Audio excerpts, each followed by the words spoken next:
इत्थं सम्पूर्णभव्यात् सिद्धे कारणमुत्तमं प्रशस्तदर्शनज्ञानचारित्रप्रतिपादनं सुरेन्द्रमुकुटाश्लिष्टपादपद्मांसुकेशरं प्रणमामि महावीरं लोकत्रयमङ्गलम्।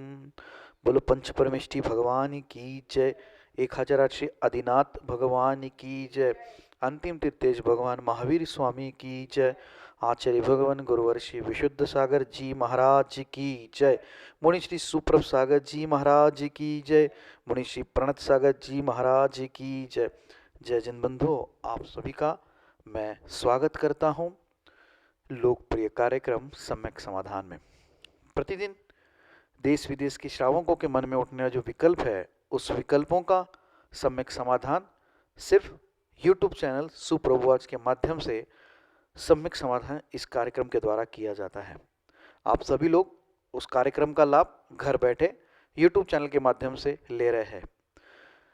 प्रतिदिन देश विदेश के जो लोग हैं, जो श्रावक लोग हैं, जो इस चैनल से जुड़े हुए हैं या वो चाहते हैं कि अपने मन में जो विकल्प है वो विकल्प का सम्यक समाधान पंचम परमेष्ठी साधु परमेष्ठी के मुखारविंद से प्राप्त करते, वह लोग हमें यह विकल्प पहुंचाते हैं और विकल्पों को एकत्रित करके हम मुनिश्री के द्वारा इसका सम्यक समाधान प्राप्त करते हैं। समाधान किसी एक का हो सकता है या विकल्प किसी का एक का हो सकता है, लेकिन समाधान के द्वारा जो प्रकाश होता है वो पर्टिकुलर विषय के बारे में जो अनंत उसके एंगल्स के साथ मुनिश्री जो समाधान देते हैं, उसके वजह से हर आदमी का, जो आदमी उस कार्यक्रम को सुनता है, उसके मन में कहीं ना कहीं कभी कभार ऐसा होता है कि भाई ये विकल्प मेरा भी है, ये विकल्प मेरे मन में भी था, लेकिन अपनी जुबान तक नहीं आ पाता, अपने जहन तक नहीं आ पाता। तो किसी का विकल्प आपके लिए कार्यकारी हो सकता है। तो आप ये सम्यक समाधान को देखते रहें और इससे और लोगों को जोड़े, ताकि उन लोगों को भी कभी कभार इसका लाभ मिले। जो मन में उठने वाले विकल्प है उससे उनका भी समाधान होता रहे। शुरू करते हैं आज के उस लोकप्रिय कार्यक्रम को।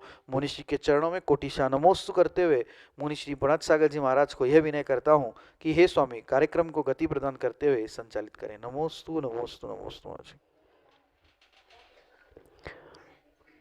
ओम नमः शिवाय। यश्चक्रवर्ती भुवि पंचमेव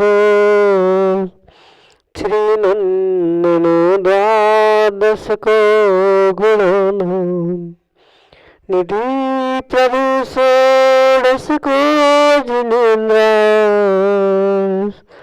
तं शान्तिनाथं प्रणमामि वेदात् तं शान्तिनाथं प्रणमामि वेदात्।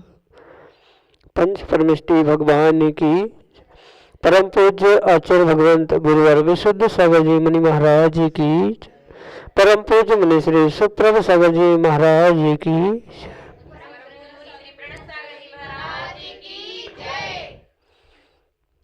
विकल्प किसी एक का और लाभान्वित होने वाले अनेक ऐसे अनेक जीवों के मन को निराकुल बनाने का वह कार्यकारी उपाय समीचीन विकल्पों का सम्यक समाधान, जो कि हम सभी आगम के परिप्रेक्ष्य में प्रतिदिन परम पूज्य आचार्य भगवंत गुरुवर विशुद्ध सागर जी महाराज के मंगल सुभाषिष से, उन्हीं के सहयोग से परम पूज्य मुनि श्री सुप्रभ सागर जी महाराज से प्राप्त कर रहे हैं। देश के विभिन्न प्रांतों से अनेक समीचीन विकल्प हमें यहाँ प्रतिदिन प्राप्त हो रहे हैं और परम पूज्य मुनि श्री उनका हम सबको सम्यक समाधान प्रदान कर रहे हैं। प्रारंभ करते हैं आज का सम्यक समाधान। और आज का पहला विकल्प ललितपुर उत्तर प्रदेश से अनन्य गुरु भक्त डॉक्टर सुनील जैन संचय परम पूज्य मुनि श्री के श्री चरणों में कोटि कोटि नमोस्तु निवेदित करते हुए अपना समीचीन विकल्प रख रहे हैं कि महाराज जी, हमारे जीवन में बीजाक्षरों का क्या महत्व है। हमारे समीचीन विकल्प का सम्यक समाधान करते हुए हमारा मार्गदर्शन करने की अनुकंपा करें। नमोस्तु महाराज जी, नमोस्तु। ओम नमः सिद्धम। परम पूज्य आचार्य भगवान गुरुवर विशुद्ध सागर जी महाराज के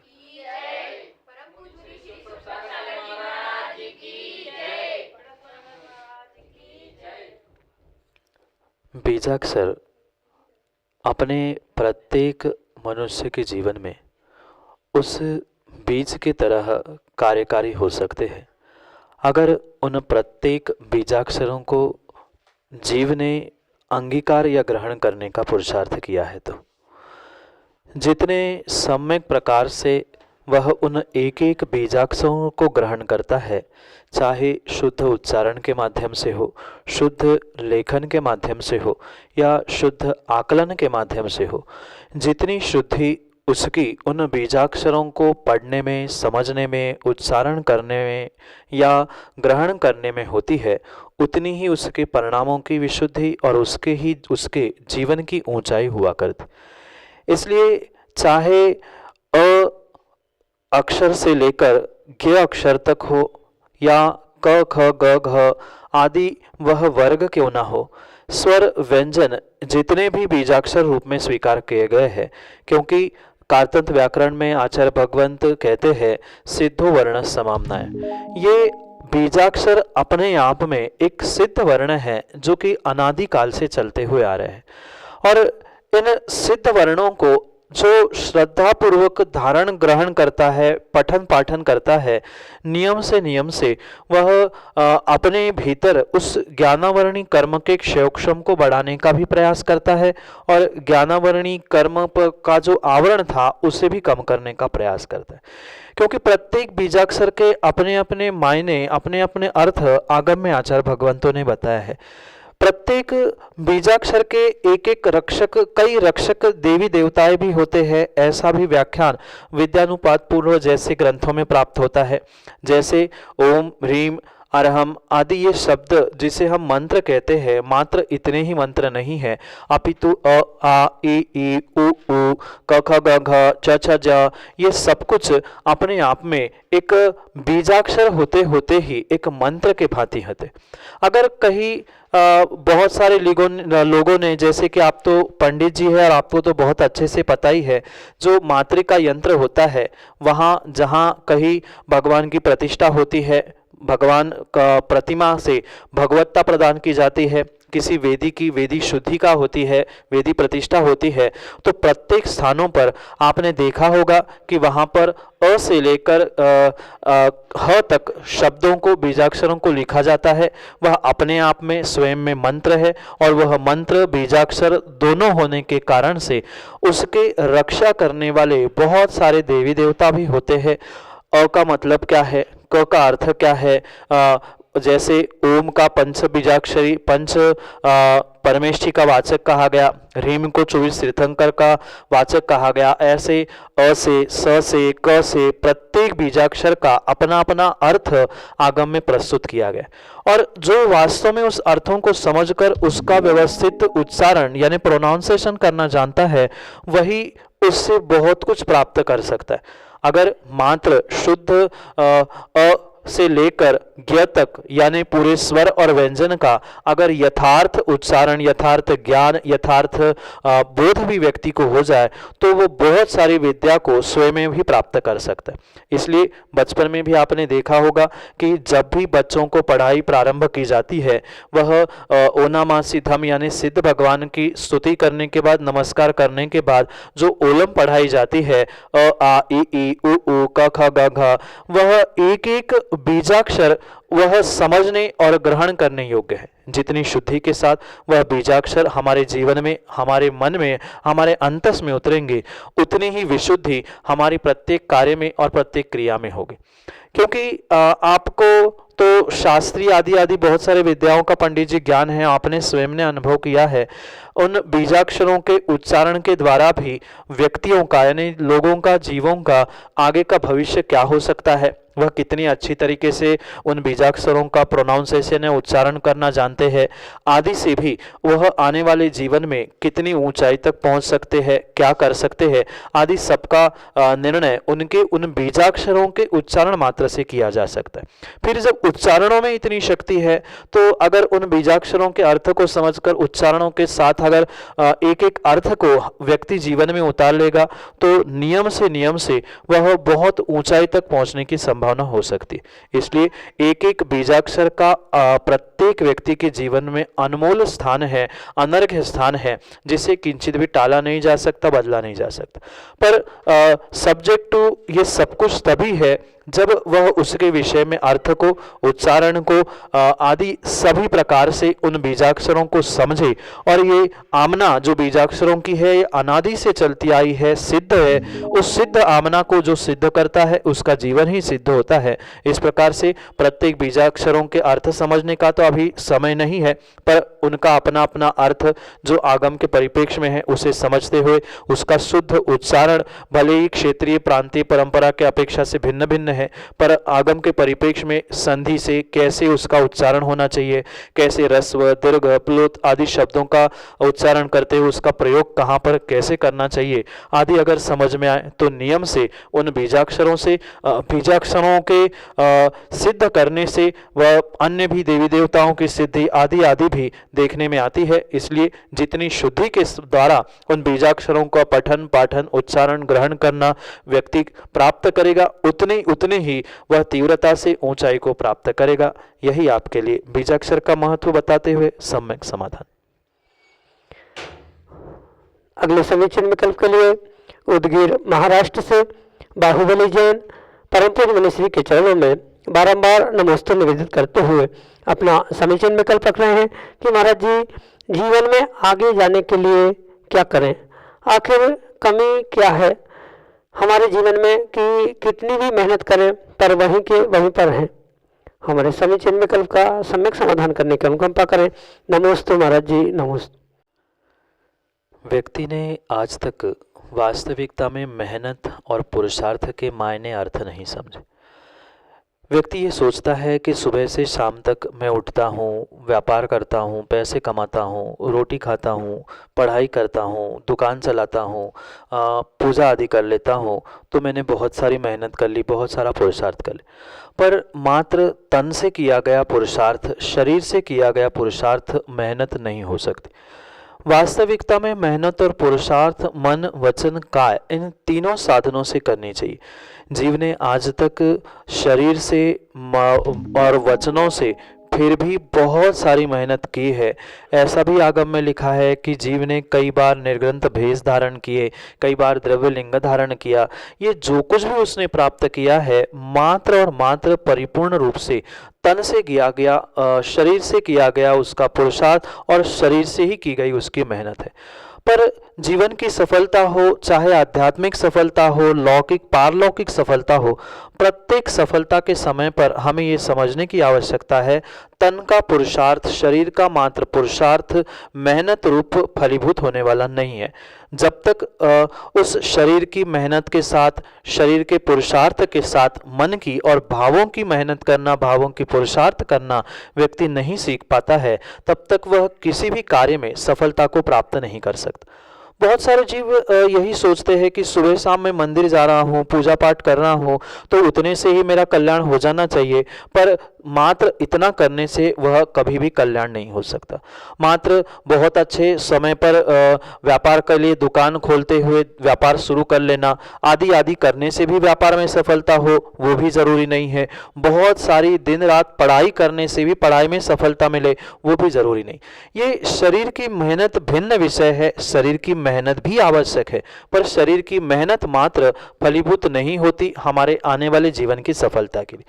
जीवन की सफलता के लिए मेहनत अगर चाहिए है तो वह तन, मन, वचन, काय, भाव, परिणाम इन सबकी जब तक एक साथ मेहनत पुरुषार्थ कार्यकारी नहीं होगी तब तक वह हमारे लिए फलीभूत नहीं हो सकते। इसलिए जितनी पुरुषार्थ बाहुबली जी आप शरीर से या तन से कर रहे हो, उतना ही पुरुषार्थ, उतनी ही मेहनत अगर हम अपने मन से भी, भावों से भी करना सीख लेंगे तो नियम से आपको जीवन में सफलता मिलेगी। मन की और भावों की पुरुषार्थ मेहनत के लिए कोई विशेष कार्य नहीं करना है। जो शरीर से हम कार्य कर रहे हैं, चाहे पढ़ाई हो, चाहे पूजा पाठ हो, धार्मिक क्षेत्र हो, लौकिक क्षेत्र हो, व्यापार, घर गृहस्थी क्यों ना हो, प्रत्येक क्षेत्र में कार्य करते समय हम उस कार्य में पूरा मन लगाकर कार्य करना चाहिए। कई बार ऐसा होता है कि मंदिर में भी पहुंचे या घर में भी कोई घर का काम कर रहा है, व्यापार कर रहा है, तो अपने मन को ही कसोसते हुए कहता है अरे यार हमें ही दुकान खोलनी पड़ती है, हमें ही पूजा करनी पड़ती है, हम ही होते हैं सब काम करते हैं। काम करना भी पड़ा, मेहनत तो हो गई, पर मन साथ नहीं था, हमारे भाव अच्छे नहीं थे, इसलिए वह मेहनत वह पुरुषार्थ हमारे लिए कभी भी फलीभूत नहीं हुआ।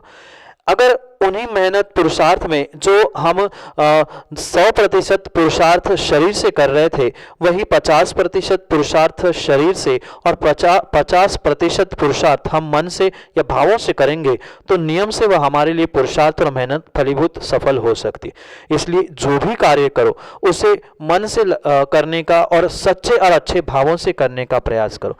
ये जो भीतर हमारे निगेटिविटी बैठी है कि मैं आज तक ये करता आया पर मुझे सफलता नहीं मिली, मैं इतनी मेहनत करता हूं मुझे कुछ नहीं मिलता, ये भी हमारी भावों की पुरुषार्थों की कमी ही है।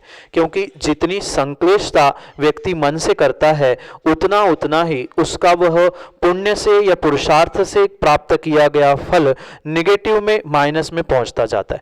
ये जीव वास्तविकता को नहीं समझ पा रहा है। जितनी पुरुषार्थ वो शरीर से और तन से कर रहा है उतनी पुरुषार्थ मन से ना करने के कारण और कभी कभी उस शरीर की मेहनत को, शरीर की पुरुषार्थ को देखकर जो मन में संक्लेशता उसे उत्पन्न हो रही है, अरे ऐसा क्यों, मुझे तो कुछ मिल ही नहीं रहा है, मैं क्यों करूं, आदि किसी भी प्रकार की अगर संक्लेशता व्यक्ति के भीतर है, मन में है, तो नियम से तुमने तन से किया गया पुरुषार्थ कभी भी फलीभूत नहीं हो सकता। तन का पुरुषार्थ तभी फलीभूत होगा जब कुछ अंशों में मन का पुरुषार्थ, मन की मेहनत, मन की परिणामों की जो व्यवस्था है उसको समझने से हो सकता है। इसलिए व्यक्ति जितने अच्छे तरीके से पॉजिटिव एटीट्यूड को लेते हुए, पॉजिटिव सोच के साथ, सकारात्मकता के साथ अपने मन को, अपने परिणामों को और अपने भावों पर पुरुषार्थ करना सीख लेता है, नियम से वह उस प्रत्येक कार्य में सफलता को प्राप्त कर सकता है। इसलिए आपको मैं यही समझाना चाहता हूं, जो आज तक आपने शरीर से मेहनत की, पुरुषार्थ की है, वह तो बराबर करना, पर जो भी कमी भावों की, परिणामों की और मन की पड़ रही थी, उसमें उस भावों की, मन की और परिणामों की विशुद्धि को प्राप्त करते हुए प्रत्येक कार्य में आनंद लेते हुए अगर कार्य करेंगे तो नियम से आपको वह सफलता अवश्य ही मिलेगी। क्योंकि मात्र पुरुषार्थ से ही काम नहीं होता, अभी तो कुछ अंशों में लक, भाग्य आदि सब कुछ प्राप्त होने की आवश्यकता है। इसलिए कुछ अंशों में पुण्य की प्राप्ति के लिए और उस भाग्य को प्राप्त करने के लिए परिपूर्ण रूप से हमें ये पुरुषार्थ करने की आवश्यकता है। कुछ अंशों में जाप करना, वो भी भावों को समझते हुए, कुछ अंशों में भगवान की पूजा पाठ, अभिषेक आदि करना, देखना, वह भी परिपूर्ण रूप से अच्छे और सच्चे परिणामों के साथ। जितनी ये भावों से और परिणामों से विशुद्धि के साथ कार्य करेंगे उतना ही हमारे लिए विशेष फल भी प्राप्त होगा। यही आपके लिए आशीष के साथ सम्यक समाधान। अगले समीचीन विकल्प के लिए शिवी जैन बानपुर उत्तर प्रदेश से हमारे सामने। दुई मुनि राजों के चरणों में नमोस्तु नमोस्तु नमोस्तु। मैं राजश्री, मेरा प्रश्न यह है कि भगवान की भक्ति करो पागलों की तरह, भगवान की कृपा वर्षेगी तुम पर बादलों की तरह। सच्ची भक्ति से क्या आशा है और पागलों की तरह भक्ति करने का क्या मतलब है? नमोस्तु गुरुदेव, नमोस्तु गुरुदेव, नमोस्तु। भगवान की भक्ति करो पागलों की तरह और उसकी कृपा बरसेगी बादलों की तरह, ये अलंकारिक व्याख्यान हो सकता है, ये शब्दों में कहने जैसी बातें हो सकती है। अगर वास्तव में व्यक्ति पागलों की तरह काम करेगा तो वह कभी भी कार्य सफल नहीं होता। ये भी परम सत्य है पर कि भक्ति अगर प्रत्येक स्थान पर, चाहे देवशास्त्र गुरु की भक्ति हो या पंचपरमेश्वरी की भक्ति हो, अगर प्रत्येक भक्ति के समय पे व्यक्ति अगर हर स्थान पर परीक्षा करता रहेगा कि मैं भक्ति करूंगा तो मुझे क्या मिलेगा, कितना मिलेगा, मैं कितने अंशों में भक्ति करूंगा, तो कभी भी उसे भक्ति का फल नहीं मिल सकता। इसलिए कहने वाले ने भले ही ऐसा कहा है कि पागलों की तरह भक्ति करो, पर पागल होकर भक्ति करो ऐसा नहीं कहा। पागल होना और पागलों की तरह भक्ति करना, इसमें जमीन आसमान का अंतर है। पागल होकर भक्ति करेंगे तो कभी भक्ति के मायने या अर्थ नहीं प्राप्त हो सकता। पर जैसे पागल व्यक्ति कार्य करता है, एक उस पे धुन सवार होती है कि हमें तो ये करना है। फिर जब वह पागल व्यक्ति माना कि नाच रहा है तो उसे ये विवेक नहीं होता है कि नाचते समय कि मुझे कौन पागल कह रहा है, कोई अच्छा कह रहा है, कोई बुरा कह रहा है, वो तो अपने धुन में रहता है। ऐसे ही भक्ति करते समय एक सच्चे भक्त को होने की आवश्यकता है। जब वह भक्ति करता है, भगवान की हो, गुरु की हो, तब उसे उस पागल की तरफ बेहोश होकर भगवान परमात्मा की तरफ अपने सर्वोपरि ध्यान को लगाने की आवश्यकता है। अगर उसमें वही विकल्प करेगा कि मैं पूजा कर रहा हूँ, मुझे लोग कैसा देख रहे हैं, मैंने धोती कपड़े पहने हैं वो कितने अच्छे हैं, या मैं द्रव्य चढ़ा रहा हूँ उसकी कोई प्रशंसा कर रहा है कि नहीं, मैं गुरु की भक्ति कर रहा हूँ, गुरु से मुझे कुछ मिलेगा कि नहीं मिलेगा, मैं भगवान की इतने वर्षों से भक्ति करता हूँ, मुझे आज तक कुछ नहीं क्यों मिला, आदि किसी भी प्रकार का विकल्प करते हुए अगर वह भक्ति करेगा तो वह भक्ति उसे किसी भी प्रकार से फलीभूत नहीं हो सकती। क्योंकि किंतु परंतु ऐसा वैसा ये जो कुछ भी उसकी भक्ति में टोका लगाने वाले या बंधन डालने वाले थे, उसके कारण से जो भक्ति के द्वारा कर्मों की निर्जरा वह कर सकता था वह नहीं कर पाता। पर यह भी ध्यान रखने की आवश्यकता है कि पागलों की तरह हरकतें करने मात्र से वह देवशास्त्र गुरु की भक्ति नहीं कहलाएगी। क्योंकि पागल व्यक्ति तो पागल ही होता है, उसके प्रत्येक कार्य पागलपन के होते हैं।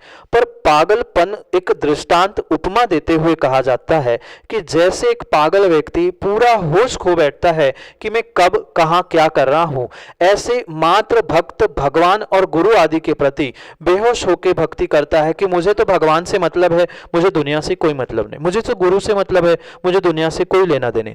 ऐसे जो भगवान और गुरु के प्रति समर्पित भावों से काम करता है, क्योंकि पागल का एक ही समर्पण होता है, उसे अपनी धुन चढ़ी होती है, वो अपने धुन अपने मन से काम करता। ऐसे तन मन धन और धुन से जो भगवान और गुरु के चरणों में समर्पित होता है, उसके लिए कहा गया है कि वह पागलों की तरह उसे भक्ति करनी चाहिए। और क्योंकि ये जैन दर्शन है, जैन सिद्धांत है, हमारे भगवान हमारे गुरु कुछ भी देते नहीं है, पर सच्चा सम्यक दृष्टि जो पूरे विश्वास श्रद्धा और समर्पण के साथ देवशास्त्र गुरु के चरणों में नम जाता है, उसका हाथ, उसकी झोली कभी भी खाली भी नहीं जाती।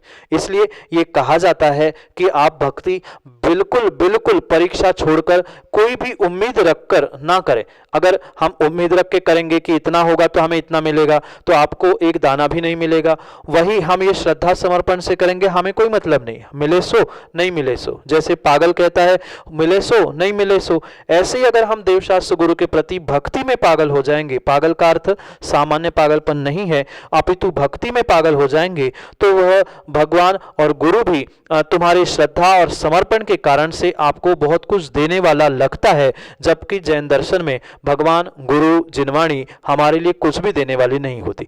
हमारी भावों की विशुद्धि, हमारी जो भक्ति की चरम सीमा है, हमारा जो देवशास्त्र गुरु के प्रति समर्पण है, हमारी श्रद्धा है, वह हमारी श्रद्धा समर्पण ही हमारे जीवन में बहुत कुछ बदलाव करने वाला हो सकता है। इसलिए ये समझना चाहिए कि ये पागलों की तरह भक्ति का अर्थ हमारे आचार्यों ने भी बहुत अच्छी तरीके से समझाने का प्रयास किया है। क्योंकि शब्द ही वहां कह रहा है पागल, वह पागल शब्द ही कहता है पाप भी गल जाए, ऐसा वह पागल है। पागल यानी पाप जहां गलते हैं, ऐसे उस पागल की तरह हम भक्ति करेंगे। क्योंकि वास्तविकता में इस संसार में कहीं पाप गलने के स्थान है, उत्तम प्रदान करने का या प्राप्ति का स्थान है, वह सच्चे देव शास्त्र और गुरु का ही स्थान है। इसलिए वह भी अगर पागल ही माने तो वह भी पागल कैसा जो पापों को गलाता है, ऐसे उन पापों को गलाने वाले पागलों की तरह हम भक्ति करेंगे तो नियम से जब हमारे पाप गल ही जाएंगे तो पुण्य रूपी बरसात भगवान और गुरु की मेघ रूपी कृपा रूपी वह हमारे ऊपर बरसते ही रहेंगे। इसलिए हम अपनी श्रद्धा समर्पण के साथ वह पापों को गलाने का पागल जैसा काम करते रहेंगे तो नियम से हमारी श्रद्धा भक्ति के द्वारा हम अपने उस पापों को गलाते हुए परिपूर्ण रूप से वह पुण्य से, शुभ क्रियाओं से, सफलता से, उच्चतम लक्ष्यों से अवश्य ही भर जाते हैं। यही अभिप्राय उन पंक्तियों में है जो कि आपके लिए सम्यक समाधान से। ऋतिक जैन, मढ़ौरा, उत्तर प्रदेश से अगले समीचीन विकल्प के साथ। दुई मुनिराजों के चरणों में मेरा बारंबार नमोस्तु नमोस्तु नमोस्तु। मेरा समीचीन विकल्प ये है कि आज कुछ बड़े व्यक्ति जो समाज में बड़े पदों पर होते हुए साधुओं में भेदभाव करते हैं, जिससे आज के युवाओं में समाज में विकल्प उत्पन्न होते हैं और उनको उसका कुछ वर्तमान में फल मिलता दिखाई नहीं देता। ऐसा क्यों है? इस समीचीन विकल्प का सम्यक समाधान करने की कृपा करें। नमोस्तु नमोस्तु नमोस्तु। किसी पंचायत के पद में होना और देवशास्त्र गुरु के पद में अपने मस्तिष्क को रखना, ये दोनों भिन्न बातें। व्यक्ति किसी उच्चतम पद में पहुंचकर ये भूल जाता है कि मैं यहाँ जो कुछ भी पहुंचा हूँ वह मात्र सच्चे देवशास्त्र गुरु की भक्ति करके या कहीं न कहीं पिछले जन्म का पुण्य साथ में था, इसलिए उन पदों पर पहुंचा। स्वाभाविक सी बात है, यह पंचम काल की विशेष करके कुछ लीला है कि इस काल में जो भी व्यक्ति अपने आप को पद पर आसीन मानता है वह ये सोचता है कि मेरे जैसा धर्मात्मा इस संसार में कोई नहीं। और तथाकथित जो ये धर्म के ठेकेदार है, जिसे वो अपने आप को धर्मात्मा मानते हैं, वास्तविकता में वे धर्मात्मा नहीं है, मात्र पदों का निर्वाह करने वाले वह धर्म के ठेकेदार या धर्म को निभाने वाले एक धार्मिक व्यक्ति हो सकते। जो सच्चा धर्मात्मा होता है वह पहली बात तो कभी भी ऐसे पदों में उलझता नहीं है जिन पदों के कारण से उसके स्वयं की धर्मता की या धर्म की किसी भी प्रकार की हानि होती हो। क्योंकि स्वाभाविक सी बात है, राज समाज महान अगकारी वैर बढ़ावन हारा, ऐसे जो लिखा है, जो भी राज कारभार है, पद व्यवस्था है, ये सब कुछ परिपूर्ण रूप से कहीं ना कहीं राग द्वेष बैर आदि ही बढ़ाने के लिए निमित्त हो सकते। इसलिए जो सच्चा धर्मात्मा होता है इन पद व्यवस्था में, अधिकारियों की व्यवस्था में ना उलझते हुए वो एक सच्चा धर्मात्मा बनने का पुरुषार्थ करता है। हो सकता है कुछ ऐसे धर्मात्मा भी पदों पर आसीन होते हैं और जैसे ही पद की वह ऊर्जा या पद की गर्मी प्राप्त होती है, वह अपने पद के अहंकार के चक्कर में वह सब कुछ भूल जाते हैं कि व्यक्ति या हम वहां तक कैसे पहुंचे, और उसके कारण से मतभेद करना, भेदभाव करना, समाज में भी करना, संघों में भी करना, जिनवाणी देवशास्त्र गुरु आदि आदि में बंटवारा करना, ये उनके निमित्त से आम सी बात हो जाती है। और वो परम सत्य है, चाहे वह आज करे, तीसरे काल में, चौथे काल में या कोई अन्य काल में भी क्यों ना करे, ये परम सत्य है जो सच्चे देवशास्त्र गुरु के निमित्त से किसी भी प्रकार का भेदभाव या अवर्णवाद करता है, उसके निमित्त से कहीं ना कहीं तीव्र कर्म का आश्रय बंध वह करता है। और ऐसे कर्मों का आश्रय बंध करता है जो कि निधत्ति निकाचित रूप कर्म बंध होता है, जिसका मतलब होता है जो कभी भी नहीं बदलते हैं, जिसका ना कम होना, ना बढ़ना, संक्रमण, उत्कर्षण, अपकर्षण, कम ज्यादा होना कभी संभव नहीं होता। जितनी मात्रा में उसने बंध किया है उतनी मात्रा में ही उसे भोगना भी पड़ेगा। ऐसे कर्मों को निधत्ति निकाचित कर्म कहते हैं। और जो देवशास्त्र गुरु के निमित्त से कर्मों का आश्रयबंध होता है, ये परिपूर्ण रूप से ऐसे निधत्ति निकाचित रूप ही होने के कारण से वह जीवन में भले ही आज पिछले पुण्य के उदय में व्यक्ति ऐसे करते हुए सुखी दिखता है, देखने में आता है, या सुखी दिखाने का भाव या प्रदर्शन भी करता है, पर वास्तविकता में अगर उनके जीवन में खोज के देखा जाए तो ये पक्का निर्णय करना होगा कि वे कभी भी वैसे सुखी नहीं हो सकते जैसे वे दिखाना चाहते।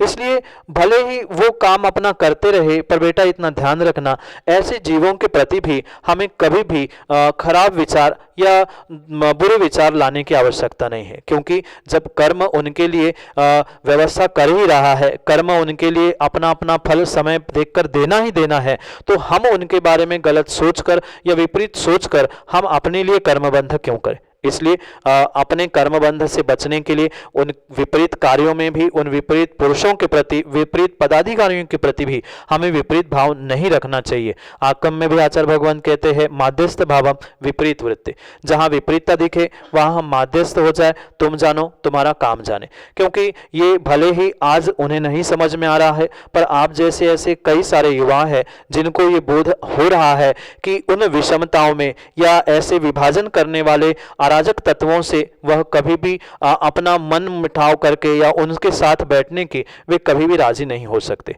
क्योंकि आज की समाज, आज की युवा पीढ़ी बहुत समझदार हो चुकी है।